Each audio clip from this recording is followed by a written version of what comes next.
रावलपिंडी की इंसदाद दहशतगर्दी अदालत से बड़ी खबर। अलीमा खान को कानूनी महाज पर बड़ा झटका, अदालत ने दरखास्त खारिज कर दी।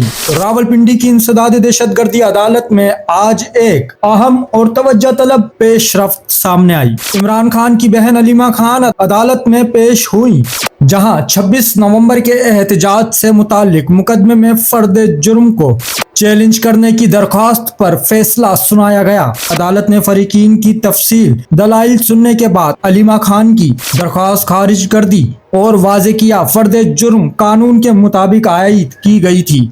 समात जज अमजद अली शाह की सरबराही में हुई। इस मौके पर अलीमा खान अपने वकील फैसल मलिक के हमरा अदालत में मौजूद थी। दिफा की जानिब से मौक़िफ़ इख्तियार किया गया, फर्द जुर्म मुल्जिम की मौजूदगी में नहीं की गई और ना ही दस्तखत लिए गए। ताहम अदालत ने इस मौक़िफ़ से इत्तेफाक नहीं किया। कमेंट सेक्शन में अपनी कीमती राय जरूर शामिल करें। चैनल को सब्सक्राइब करें, फॉलो करें, वीडियो को लाइक और शेयर करें। शुक्रिया।